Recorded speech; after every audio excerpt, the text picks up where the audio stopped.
So what chance does your party stand? Yeah, I know that a few days ago you unveiled a committee in Delta State to win the presidential election, maybe the governorship also in Delta State. And you said, oh, you are going to set up committees across the nation. But your party doesn't even have at least one state. And the APC seems to be steamrolling almost every state, every local government, every ward across the country. And people are saying, look, it looks like we have faced the reality of the prospect, certain prospect of a one-party state.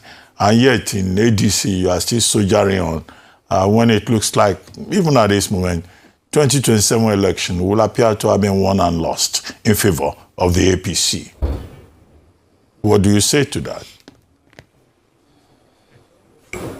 Well, I mean, thank you very much. And I will start on the note that you ended your comment, which is that 2027 election appeared to have been won and lost, and that's exactly the mindset of inevitability that the ruling party would like to create a situation where everyone will think that there is nothing we can do, no matter what we do, they are going to win anyway.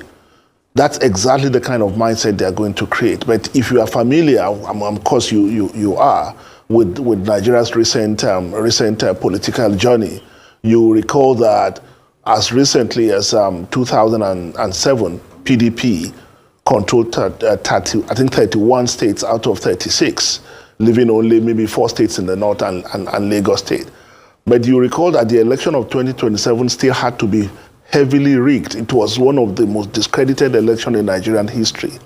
In 2011, is the same thing.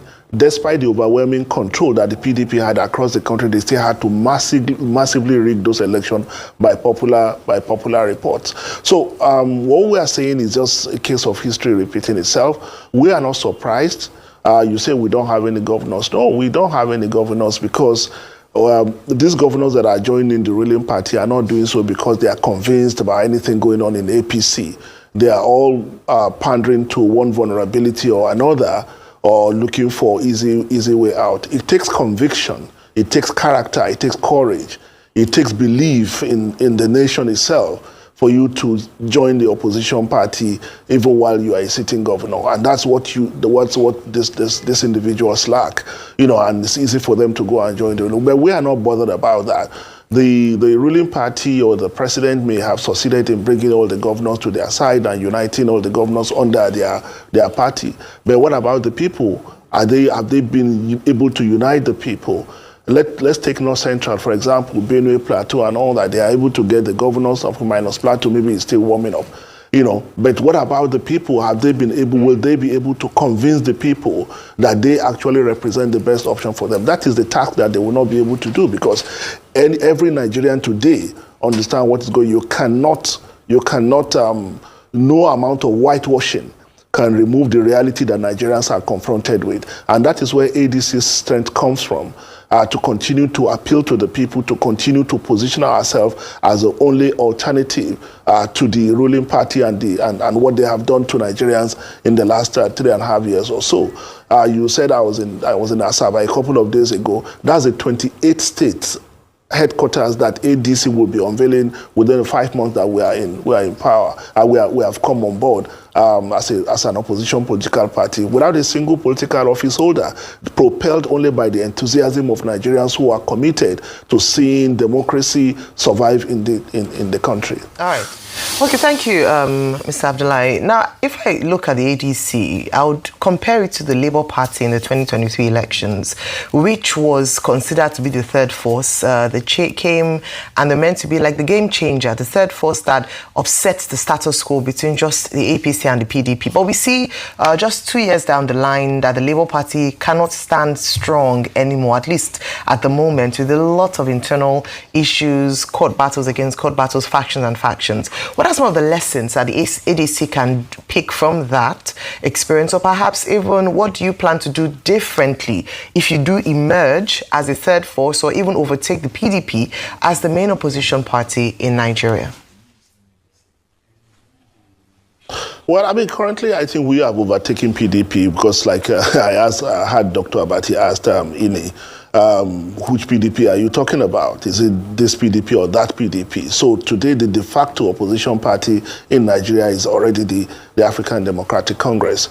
So that, but having said that, you see, what you call the internal crisis in the Labour Party or even the PDP, yes, they had their own internal issues and mismanagement of some issues, but the most important thing that we have to underline here is that they did not just happen. The ruling party, APC, had done everything to destabilize opposition party. In the first place, ADC has come about because of the non-viability of these other political parties. But the destabilization of PDP, the destabilization of the Labour Party, the destabilization of SDP is what has led the politicians in these respective parties to find refuge in the African Democratic Congress that, look, if we are not careful, if we don't build an alternative political platform, then Nigeria is inevitably leading towards a one-party state. And that is why what this government is doing, they are quick to intervene in Benin Republic to use the military to restore democracy. But back home in Nigeria, they are using legalism and the judiciary to undermine democracy. Because what's democracy? Democracy is about choice, about competition. It's about a level playing ground for all the political parties. But they are actively undermining opposition political parties in Nigeria while posturing as a savior of democracy in the region. That is not hypocrisy. If that is not hypocrisy, then what it is? Even as we sit here, as we have this conversation this morning, they are not letting go. They still continue to bring one obstacle or their one legal issues or the other, even against the African Democratic Congress. And you wonder, what exactly do they want to achieve? It is very clear. They know that on the record of what they have done in the last 3 years or so, no Nigerian that has suffered what I have suffered will support the ruling party. So what they want to do is to present us with no choice in 2027. So when Nigerians look around, they have no alternative. They say, okay, well let's go with them. But what they are doing is undermining democracy. The APC today represent the greatest threat to Nigerian democracy.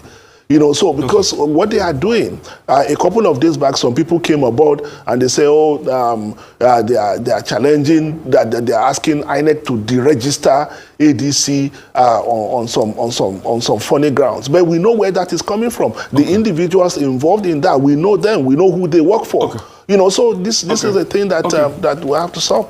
Okay, good to see you again, sir. I mean, I thought you were saying PDP rigged an election then. Well, you're not a member of the PDP when they rigged the election. I mean, you can correct me if I'm wrong. But I think the greatest challenge to democracy... No, I said that's why you see you can correct me if I'm wrong. I put that caveat. I might be wrong. I don't say I'm right every time. Yeah. Okay. Yeah. But the greatest challenge to democracy as we speak for a lot of Nigerians is the fear that Atiku and Obi will not work together in the ADC. And it's looking like that. Some say that the ADC is Atiku's next special purpose vehicle to be able to run for presidency. Obi has been brought into the fray, and you can correct me if I'm wrong on this analogy. Obi has been brought into the fray, but he has not officially committed. The sticking point will be when they have the primaries. In a case where Obi does not emerge, I'm not sure Obi will want to be a running mate to Atiku. He might probably find his way to another party, and that will equally split votes. As we speak today, the Obi-Atiku conundrum in the ADC is the greatest threat to Nigerian democracy.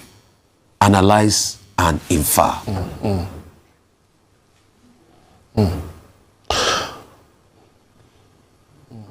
That's why I say analyze it and then make your inferences. Can you hear me, sir? Yes, I can hear you now. Yeah. I said Obi-Atiku conundrum in the ADC is one of the biggest threats to democracy in Nigeria as we speak. Analyze and make your inferences, sir. Well, I mean, thank you very much. I may not describe the situation in such superlative terms to say that the greatest threat to democracy at the moment. But is it a conundrum? Yes. Is it a challenge? Yes. Is it something we are concerned about? Yes. We have also tried to maintain that it's not just about Atiku and Peter Obi. Nobody in ADC at this time is having conversation about who the presidential candidates will be, because like you rightly noted, we are more or less, relatively speaking, or in the context of where we have come from, a new political party. So we have so much work to do to establish our presence, real presence, to be in position to contest election in all the 36 states of the Federation and FCT. So this has preoccupied us in the last couple of months, but we know that is an issue we have to deal with. The most important thing is, at this time, when we get to that point, we try to engineer a consensus, which is an option for us. But if we are not able to do a consensus, then we'll possibly just open it up for everyone to contest. And it's not just about PDP, about Tiku and Peter Obi. There are other people who are also interested in contesting the presidential race. So we have to make allowance that it's not a settled case between just Atiku and Peter Obi. I agree with you; it's as an option, but there are also other options that we are looking at. Even within there are other political parties that we're also having conversation about how to build a formidable coalition, even within this coalition, and to see what is possible. All right, well, thank you very much. We look forward to as well seeing what is possible, as you've mentioned. But thank you for your time with us this